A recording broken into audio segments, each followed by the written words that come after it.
I'm sorry but don't wanna talk. Halo, assalamualaikum warahmatullahi wabarakatuh. Jumpa lagi dengan Ibu di Mama Zara's Bimbel. Hari ini kita akan belajar fisika kembali ya.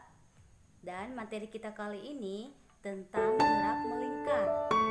Oke, sebelum kita lanjut, jangan lupa ya, klik subscribe dan juga tanda lonceng supaya anak-anak Ibu bisa belajar fisika kapan saja dan di mana saja. Saya, oke, sudah.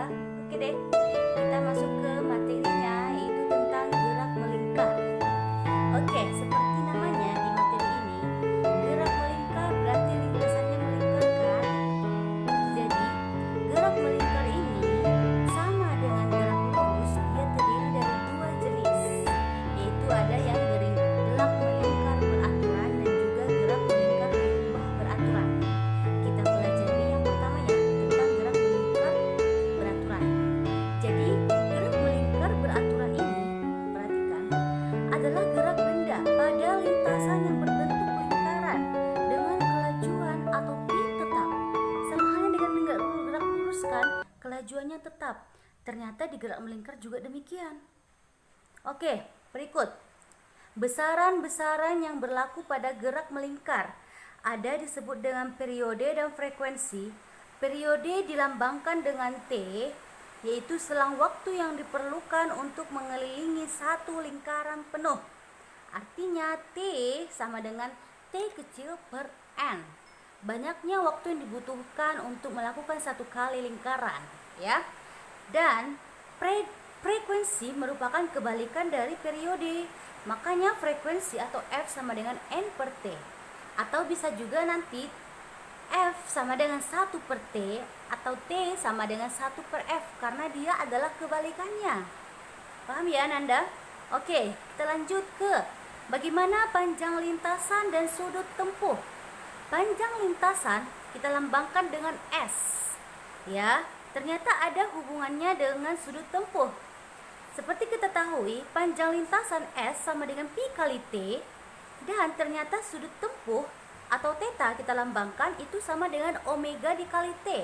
Sama kan, mirip rumusnya, hanya saja besaran dan lambangnya berbeda ya. Tapi hubungannya ada juga. Ternyata sudut tempuh itu sama dengan panjang busur dibagi dengan jari-jari, atau dilambangkan theta sama dengan S per R. Perhatikan ya. Oke, sekarang kita masuk bagaimana kelajuan linier dan kecepatan sudut. Oke, kelajuan linier berarti kelajuan pada lintasan yang linier. Dilambangkan dengan pi, itu rumusnya sama dengan, kalau dihubungkan dengan gerak melingkar, pi sama dengan 2pi r per t. Atau sama dengan 2pi r kali f. Oke, sedangkan kecepatan sudut yang dilambangkan dengan omega atau ditulis seperti huruf W itu adalah omega sama dengan 2pi per T atau sama juga dengan 2pi kali F. Sekarang coba Anda sekalian analisis. Tadi 2pi per T itu adalah omega. Perhatikan sekarang rumus pi. Ada kan 2pi R per T. Ada 2pi per T-nya kita ganti menjadi omega. Makanya hubungannya nanti kecepatan linier atau kelajuan linier dengan kecepatan sudut, hubungannya adalah pi sama dengan omega dikali R. Atau kalau ibu mengingatnya itu Pak RW, artinya pi sama dengan omega dikali R. Anak-anak juga boleh menggunakan cara ingat seperti itu ya. Oke, sekarang kita perhatikan bagaimana roda-roda berhubungan ya. Jadi karena ini gerak melingkar, kalau pengaplikasian di kehidupan sehari-hari, kita lihat bagaimana roda-roda yang ada pada kendaraan. Ada yang satu poros, ada 3 jenisnya. Pertama yang satu poros, ada juga roda-roda yang bersinggungan, ya, berdempet berarti ya. Dan ada juga yang dengan tali atau rantai, ya, seperti itu. Jadi berikut kita akan bahas satu persatu. Pertama kita bahas bagaimana hubungan seporos ya. Hubungan seporos artinya titik pusatnya sama, maka yang berlaku adalah arah putar roda A, roda yang kecil ke dalam, dengan roda B itu searah, sehingga omega A kecepatan sudutnya sama dengan omega B.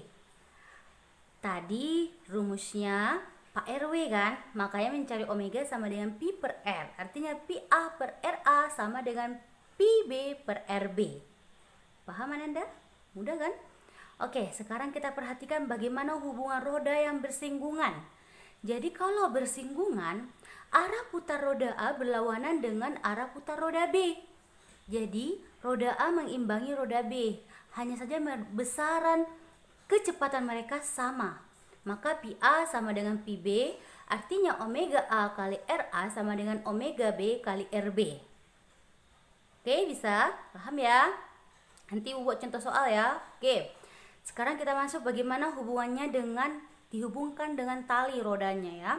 Maka kalau dua buah roda dihubungkan dengan tali, maka arah putar roda A searah dengan roda B. Artinya Pi A sama dengan Pi B. Jadi kalau dia bersinggungan dan kalau rodanya dihubungkan dengan tali, sama-sama kecepatan mereka sama, kecepatan linearnya ya. Kalau seporos tadi, kecepatan sudutnya yang sama. Oke, bisa anak-anak? Oke, mudah-mudahan bisa. Kita lanjut ke bagaimana itu yang dimaksud dengan gaya sentripetal. Jadi Ananda, gaya sentripetal adalah gaya yang arahnya lebih condong menuju pusat lingkaran. Karena percepatan sentripetal arahnya menuju pusat lingkaran juga. Jadi gaya sentripetal kita lambangkan dengan Fs sama dengan M dikali AS atau percepatan sentripetal, di mana percepatan sentripetal rumusnya adalah Pi kuadrat per R. Makanya Fs juga sama dengan M kali Pi kuadrat per R. Dan jika kita substitusi hubungan antara kecepatan linear dengan kecepatan sudut, maka F bisa juga dengan M kali omega kuadrat dikali R. Ya? Paham? Oke, coba dipahami ya Nanda. Sekarang kita masuk ke bagaimana percepatan sentripetal. Itu tadi udah Ibu bilang bahwa percepatan sentripetal itu condong pergerakannya menuju pusat lingkaran, maka AS sama dengan Pi kuadrat per R. Oke, dan kalau percepatan sudut seperti dengan percepatan linear, delta Pi kali per delta T ini juga alfa atau percepatan sudut sama dengan delta omega per delta T. Ya, perubahan kecepatan sudut dibagi waktu. Oke, dan kita akan masuk ke bagaimana yang disebut dengan percepatan tangensial. Percepatan tangensial, jika kita lambangkan dengan besaran, lambangnya itu adalah AT. AT tangensial itu sama dengan alfa dikali R, atau cara mudahnya aropa. Alfa dikali R adalah percepatan tangensial. Paham ya? Itu tips mudah mengingat ya. Dan percepatan total adalah total berarti akar dari AS kuadrat ditambah AT kuadrat. Akar dari sentripetal dan percepatan tangensial. Oke, bisa Nanda? Oke, sekarang kita masuk bagaimana yang disebut dengan gerak melingkar berubah beraturan. Seperti dengan GLBB, gerak lurus, GMBB juga percepatannya konstan, artinya kecepatan sudutnya itu berubah-ubah. Maka identik dia GMBB dengan GLBB. Buktinya perhatikan di sini, penggunaan rumusnya juga hampir sama, hanya besaran-besarannya saja yang berbeda. Ananda bisa baca dan pahami ya. Jika belum paham, boleh komentar di kolom komentar. Oke, dan ini adalah keterangan tentang besaran di GM gerak melingkar ya, bisa dipahami ya. Oke, Ibu rasa untuk materi tentang gerak melingkar cukup hari ini. Kita akan lanjut tentang pendalaman soalnya di minggu depan.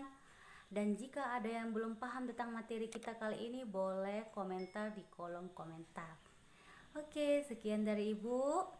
Jangan lupa ya, klik subscribe dan tanda lonceng. Demikian, Assalamualaikum warahmatullahi wabarakatuh.